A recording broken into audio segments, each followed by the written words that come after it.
So, this is my friend Sam. He is Samu the Destroyer, and this is him up on stage at Manchester Comic Con's Cosplay Championship of 2024. And let me be honest, it's been a bit of a wild ride to get here.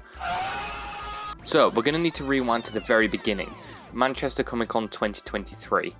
We had taken Sam with us to his very first Comic Con, here we all are together, and honestly, he smashed it. He cosplayed Drax for his first cosplay, and the reception he got was actually really good, especially on the way in McDonald's. So we get home and a few weeks pass, and me and Sam are playing through Halo Reach together, and we start talking about cosplays that we'd like to do next. Sam, of course, said that his dream cosplay would be Emile from Halo Reach. Emile is a bit of a daunting thought though. I mean, if you look at him, the grenades, the full armor, the shoulder and the visor, we had absolutely no idea where we would even begin. So a couple of months go by, a couple more cons, but all we could talk about was just how cool we think an Emile cosplay would actually be. And it was always more of a dream cosplay, until it wasn't. Wake up.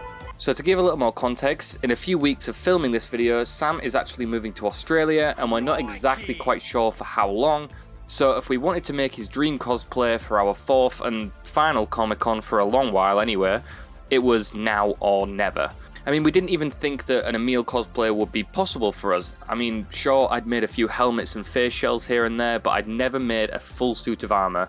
But first time for everything. We'd taken a look online and found some incredible armor files by NerdForgeDesigns on CGTrader, and a really nice helmet file from Galactic Armory, which we are definitely not obsessed with. So we got the files and they looked pretty good, although Sam is a thick boy. But anyway, we had to make sure that this armor actually fit him. So using a couple of handy 3D scanning apps and a software called Armorsmith, we were able to take some measurements and make an equally thick 3D boy. Boy. Using these, we could take each and every model and scale them to suit our 3D model and get a good and accurate size that would fit Sam nicely. I mean, as soon as we saw this picture here, we did have a little geek out, and honestly, it gave us a whole load of motivation to actually get this project done. And we also had these sizing rings from Galactic Armory, which basically means we can print out a ring, see if it fits Sam's head without printing out the full helmet, which we did end up making about 3 helmets, but I'm not going to go too much into that because this video would be like an hour long. When it came to printing the large parts like the chest, back and thighs, I had to actually cut them up in Mesh Mixer. I'm running on a Neptune 3 Plus, and some of the parts that we have for Sam's armor was just far too big to fit on the printer for a one shot. Now, if there's one thing I hate more than filling and sanding, it's welding big parts together with a soldering iron, but realistically, what am I going to do about it? Am I going to pay someone else to 3D print them on their fancy large printer? No, I've got my own 3D printer. Do they realize how expensive this thing is going to end up being? I can't. So once they were printed, I took out my trusty soldering iron, which I love using, welded them together, and made a really ugly seam that was definitely not aligned. But we had a thigh. We repeated the process and we had a chest. I printed the rest of the armor, but there was one part of the build that was always in the back of both of our minds that could possibly drag this entire project down. The visor. So, with what we thought was good planning, we decided to get this part done next, whilst the rest of the armor was printing. So for the visor, we actually did have access to a vacuum forming setup, which was definitely not my Christmas present one year. I am cool, I promise. And we thought, yeah, easy. So the aim was to heat a plastic sheet, pull it over the vacuum former, and boom, visor. But it didn't work. And we tried again, it didn't work. We kept trying, we could just not get a good looking visor out using this method. And at this point, we were so discouraged that months went by and we didn't even spend a single day on the project. And then I got a message from Sam, just 6 months before the con. So we had no choice but to pick this project back up, and we were panicking. A lot. We only had a couple of months to go and we hadn't even printed everything out yet. But we took what we did have printed and we sanded that using a combination of a mouse sander, sanding sticks and sandpaper, starting at a grit of 120. And once that was looking somewhat smooth, we actually applied a few thin layers of UV resin to the armor pieces to help fill in the gaps and give us a nice, easy to sand surface. Then we sanded it all again using 240 grit, using the same method, trying to sand things as and when they came off the printer. This part, I hated this part. The chest and the back was so difficult to sand. I couldn't hold it properly. It was just too big, but it was fine. And once everything was sanded, had a nice smooth coat, we hit it with a few layers of filler primer, and then we gave everything a base layer of gloss black. So we were going to use some silver spray paint, and the gloss black will help bring out a nice metallic effect of that spray paint. We were going to use some graphite powder, but it was just a little bit too impractical for us. It was getting everywhere. We couldn't put any clear coat on it without ruining the finish, so we just ended up using some nice metallic silver spray paint. And a couple of pieces of masking tape and a few different paint layers, we had this. Which means it was now time for us to turn our attention back to the visor. And after another billion attempts later, we did end up with a nice looking visor, which we were quite proud of. I mean, we don't have a lot of vacuum forming experience, and considering this is Emile, probably one of the hardest Spartan visors to make, we did it and we were pretty proud of it. So we then dyed the visor using some iodide poly yellow fabric dye, which gave it a nice yellow tint, and it looks like Emile. But we had to give it that nice metallic reflective Spartanness visor. And I've seen a few people online spray the inside with a thin coat of reflective mirrorchrome airbrush paint that we definitely didn't spend a reasonable amount on, considering we don't even own an airbrush. But luckily a friend of mine was able to give it a nice layer on the inside and it was looking perfect. The skull on the front of the visor was hand painted with acrylic and given a wash of watered down black paint, and I wasn't too worried about this part looking messy, mainly because it's supposed to look messy with a carved skull on the front, and Emile's been through a lot.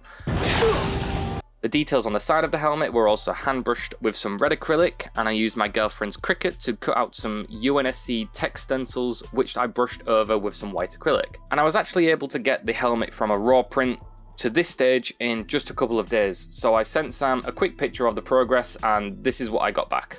Bro, that thing is so beautiful. Like, I was gonna type it, but damn, that helmet really is looking clean.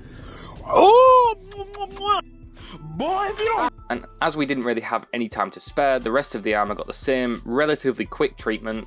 We got as much sanded and painted as fast as we could as it came off the printer. And here are some pictures of the arms and legs next to their unpainted versions for comparison. So we then used a few strips of masking tape to get the stripes and colour separations that we needed, and very quickly we started to get our motivation back. The shoulder detail that you see here was actually done using my girlfriend's Cricut again, using some white vinyl. We also used those for the boot details, which you see here.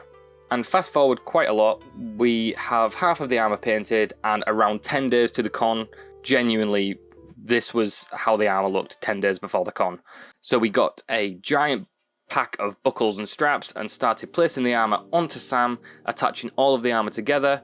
And we did actually get the thighs the wrong way around for this part, and I don't have any pictures, but he could not move at all. And we didn't even realise that we had them on backwards until the evening before Comic-Con when we were getting our final tweaks done. So we quickly ripped those straps off and moved everything into the right place, and everything was just so much easier to move in. Now, to attach the belt, I actually designed these loops and hooks in Tinkercad. The loops would be stuck to the belt parts of the armour, which would allow a belt to loop through them, with the codpiece hooking onto the belt buckle.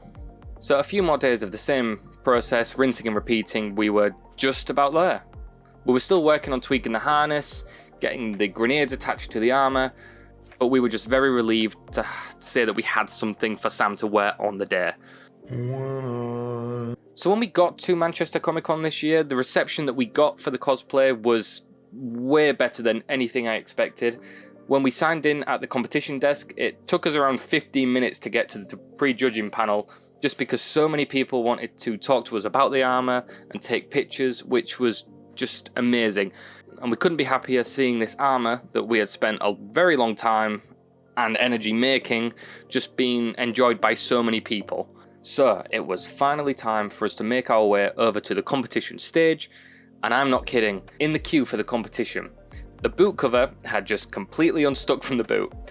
So whilst we were queuing, I quickly whipped out my emergency super glue for the 7th time that day and just stuck it back onto the boot. I just doused the entire cover in glue and just held it on place until we had to move in the queue. But it was fine. All we had to do was get the armor from one side of the stage to the other without a breakage. Our final contestant, Samula, as Emile from Halo Reach.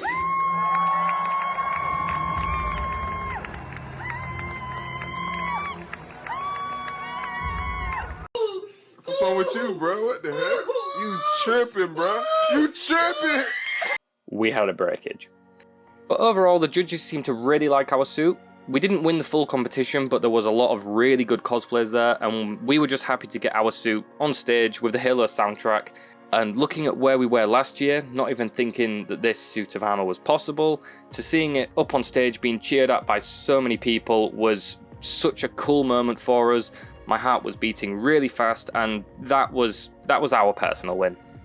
So, that's the story of how we were able to make our Emile armor.